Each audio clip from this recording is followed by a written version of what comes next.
दोस्तों, जरा सोचिए, आखिर ऐसा क्या है कि दुनिया के लगभग 17 देश भारत के दरवाजे पर खड़े होकर सिर्फ एक मिसाइल खरीदना चाहते हैं?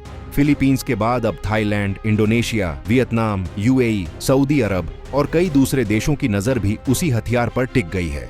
सवाल ये है कि आखिर ब्रह्मोस में ऐसा क्या है जो अमेरिका, फ्रांस और दूसरे देशों की मशहूर क्रूज मिसाइलों के होते हुए भी दुनिया भारत की तरफ देख रही है?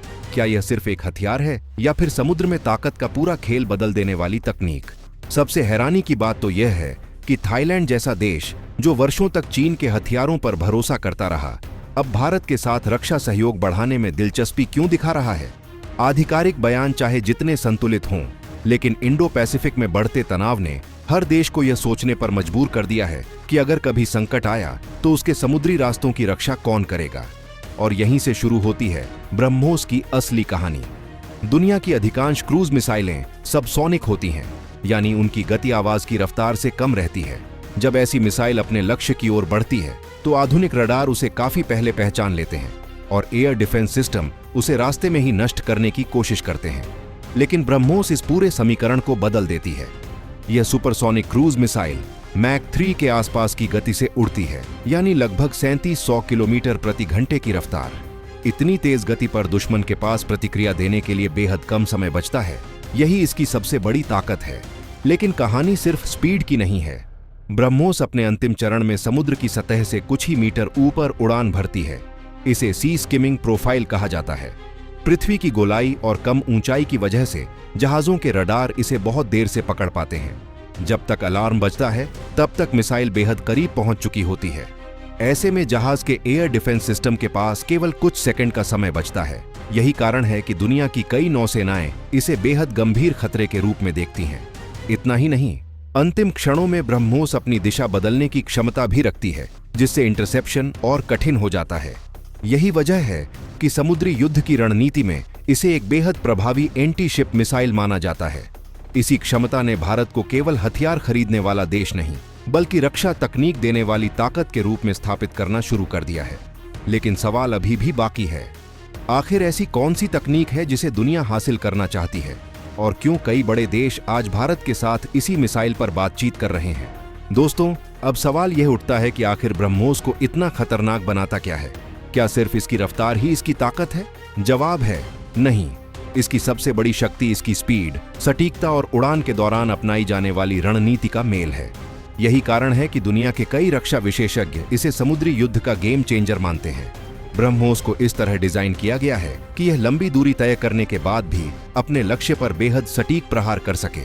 अंतिम चरण में यह समुद्र की सतह के बेहद करीब उड़ते हुए रडार की पकड़ से बचने की कोशिश करती है और लक्ष्य के पास पहुंचकर तेजी से दिशा बदल सकती है।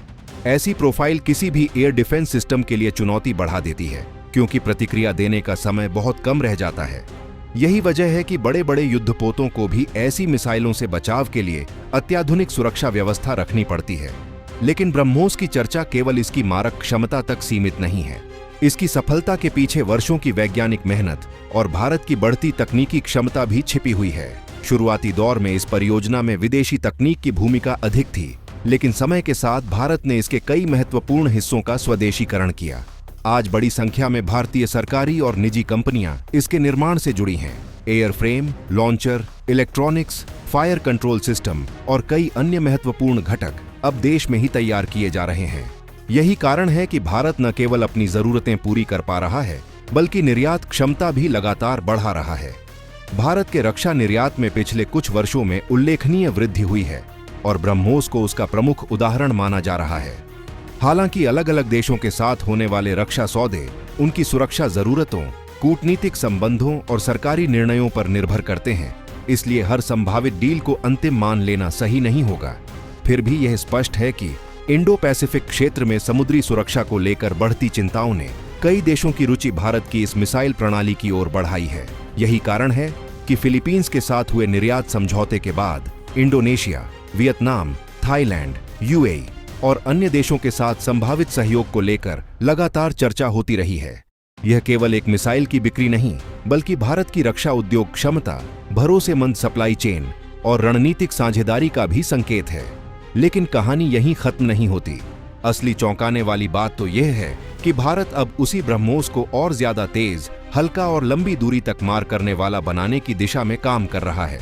आने वाले वर्षों में इसका नया संस्करण युद्ध की तस्वीर पूरी तरह बदल सकता है और यही वह कारण है जिसने दुनिया की बड़ी ताकतों का ध्यान भारत की ओर खींच लिया है। दोस्तों, अब जरा भविष्य की तस्वीर देखिए, क्योंकि भारत सिर्फ आज की ब्रह्मोस पर नहीं रुका है। वैज्ञानिक अगली पीढ़ी की ऐसी मिसाइलों पर काम कर रहे हैं जो आने वाले वर्षों में भारतीय सेनाओं की क्षमता को और बढ़ा सकती है। इन्हीं में सबसे अधिक चर्चा ब्रह्मोस NG की होती है। यह मौजूदा संस्करण की तुलना में हल्की और अधिक कॉम्पैक्ट मानी जा रही है, जिससे इसे अधिक प्रकार के लड़ाकू विमानों और प्लेटफॉर्म पर तैनात करना आसान हो सकता है। हल्की होने का मतलब केवल वजन कम होना नहीं है, बल्कि एक विमान पहले की तुलना में अधिक हथियार लेकर मिशन पर जा सकता है।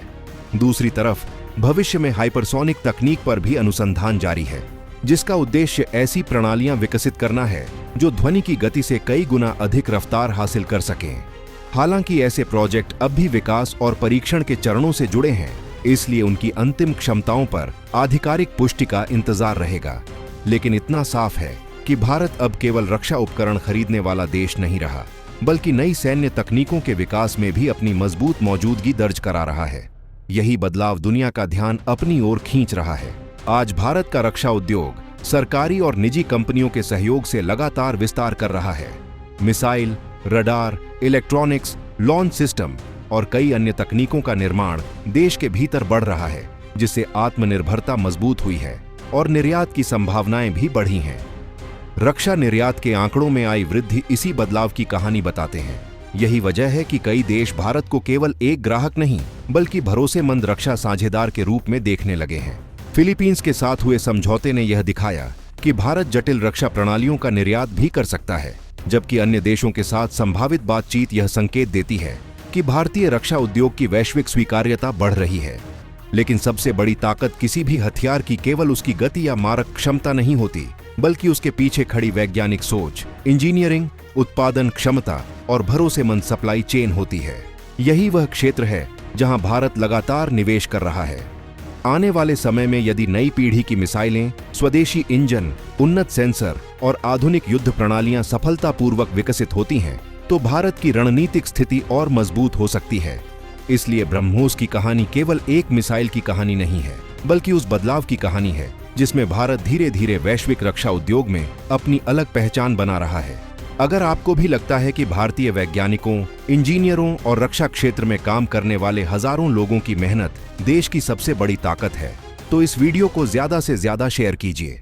वीडियो पसंद आया हो तो लाइक करें, अपनी राय कमेंट में जरूर लिखें और अगर आप ऐसे ही रक्षा, विज्ञान और रणनीतिक मामलों पर तथ्य आधारित वीडियो देखना चाहते हैं तो चैनल को सब्सक्राइब करना बिल्कुल मत भूलिए। मिलते हैं अगले वीडियो में। जय हिंद, जय भारत।